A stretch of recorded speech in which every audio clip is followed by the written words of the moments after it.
Hello students, how are you?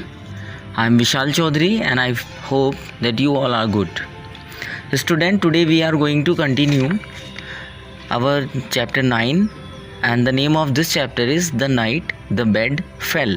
And student, this is a very humorous chapter, and in this video we will know about this chapter and we will focus towards the explanation of this chapter. Student, this is a very humorous chapter, and this chapter what we are going to read, this is the account of an eventful night at the narrator's house, and note how each new detail builds drama and adds to the absurdity of the situation. अब student, जिस account को अब हम story को पढ़ने जा रहे हैं वो नरेटर के घर की स्टोरी है, ठीक है, या हम कह सकते हैं कि एक ऐसा एनकाउंटर है जिसको नरेटर ने खुद से फेस किया था.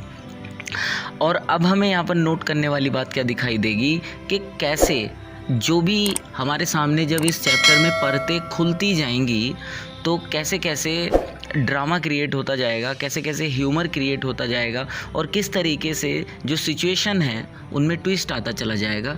चलिए ज़्यादा टाइम ना लेते हुए इस स्टोरी को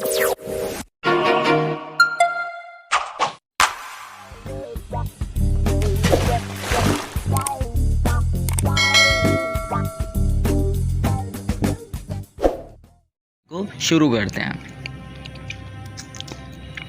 तो स्टूडेंट, यहाँ पर लिखा हुआ है it happened when my father had decided to sleep. ये तब की बात है जब मेरे फादर ने डिसाइड किया सोने के लिए. In the attic one night. Student, attic क्या होता है? एटिक कहते हैं अटारी को, यानी एक ऊपर घर में सबसे ऊपर एक रूम या एक सोने के लिए जगह. To be away where he could think, जहाँ पर भी वह सोना चाहते थे. My mother oppose the notion strongly. मेरी जो माँ थी, मेरी जो मदर थी, उन्होंने पिताजी की इस नोशन का, इस आइडिया का विरोध किया.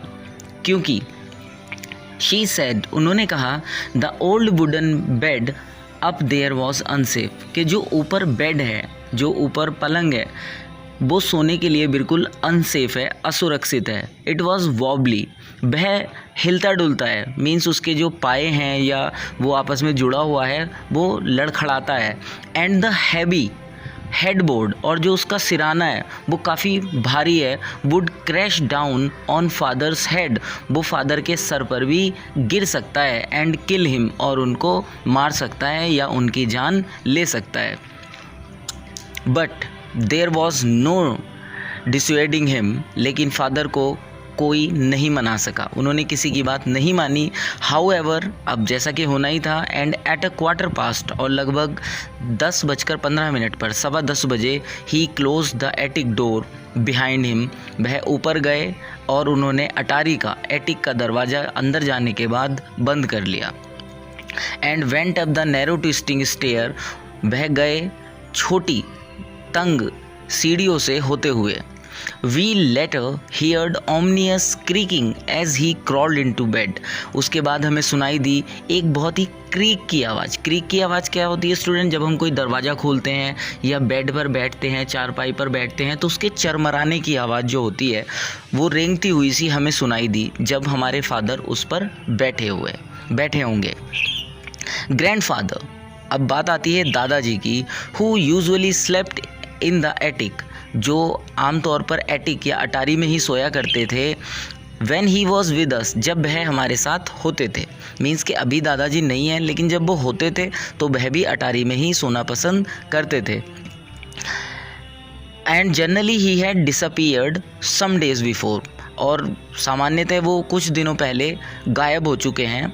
और यहाँ पर ब्रैकेट में दिया गया है उनके गायब होने की सिचुएशन को लेकर के कि on these occasions he was usually gone for 6 और 8 days.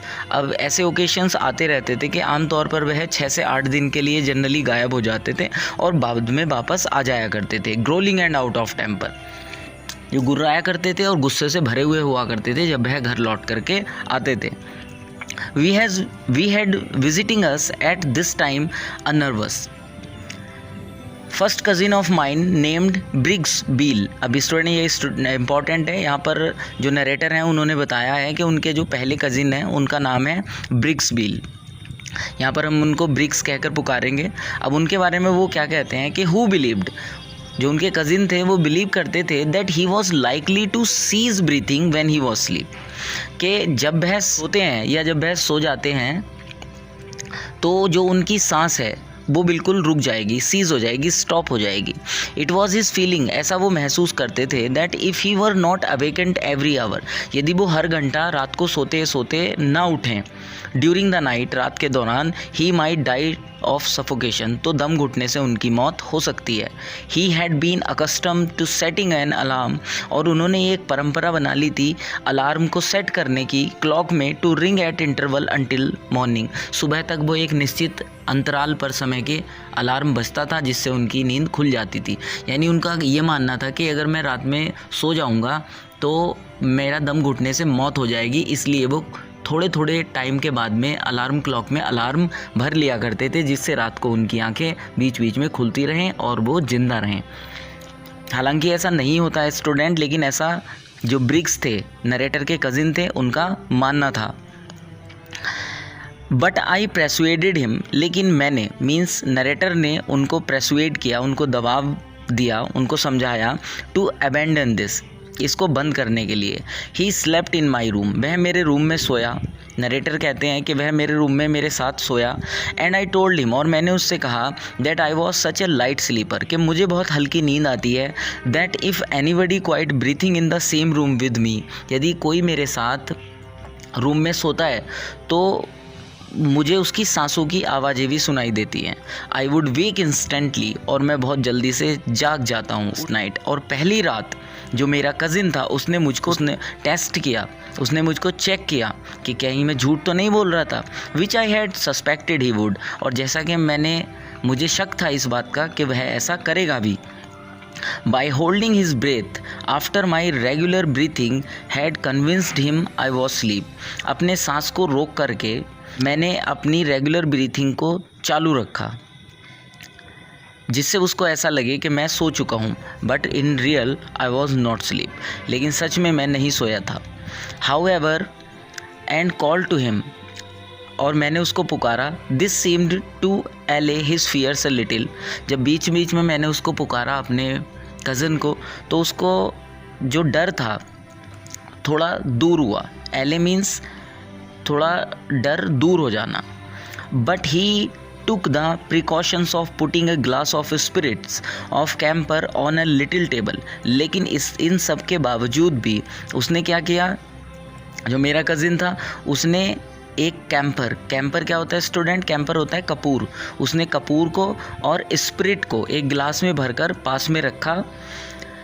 Eight the head of his bed, अपने बेड के सिरहाने पर। In case I didn't arouse him, यदि किसी वजह से मैं उसको नहीं उठा पाऊँ, until he was almost gone, और लगभग उसकी मौत होने ही वाली हो।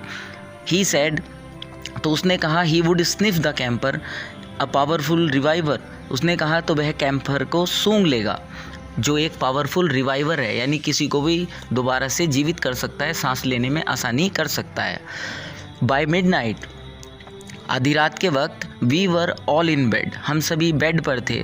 The layout of rooms and the disposition of their occupants, और जो रूम का लेआउट था और जो डिस्पोजिशन थी यानी स्थिति थी, अव्यवस्थित स्थिति थी, ऑफ दियर ऑक्यूपेंट्स की, मीन्स जो उस रूम में थे उनकी, आर इम्पॉर्टेंट, ये महत्वपूर्ण है, टू एन अंडरस्टैंडिंग, इसको समझने के लिए, ऑफ वॉट लेटर ऑकर्ड, के बाद में क्या हुआ।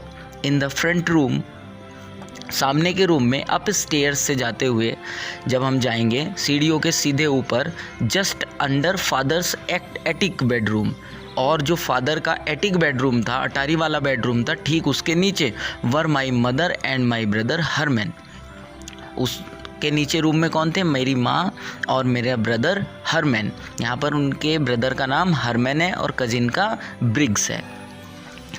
Who sometimes sangs in his sleep, जो कभी कभी अपनी नींद में गाया करते थे। आमतौर पर क्या उनसे गीत गाते थे, मार्चिंग थ्रू जॉर्जिया और ऑनवर्ड क्रिश्चियन सोल्जर्स, ये 2 सॉन्ग के नेम है, गीत के नेम है जिनको वो नींद में अक्सर गाया करते थे। ब्रिक्सवील and myself were in a room, ब्रिक्सवील और मैं एक रूम में थे, एडजॉइनिंग दिस वन, जो इसी के साथ जुड़ा हुआ था। My brother Roy was in a room, मेरा ब्रदर जो रॉय है, यानी एक ब्रदर और है हरमन के अलावा, जो रॉय है वो एक रूम में था जो हॉल को पार करके था, यानी वह रूम हॉल को, हमारे रूम से हॉल को पार करके दूसरी साइड था।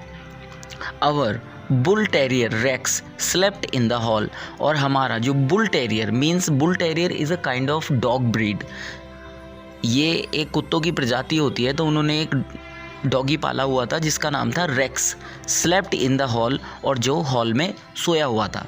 So student, this was the plot of your story and the can say this is the mental level of the family members. Now what will happen next in the story, अब कहानी में आगे क्या होने वाला है, कैसे कैसे चेंजेस आने वाले हैं, we will know in the next part. Hope student कि आपको ये स्टोरी समझ आई होगी, and if you have any problem, any query, any issue, so you can contact me through the comment box in this video section, or you can message me personally through the WhatsApp. Thank you student, thank you.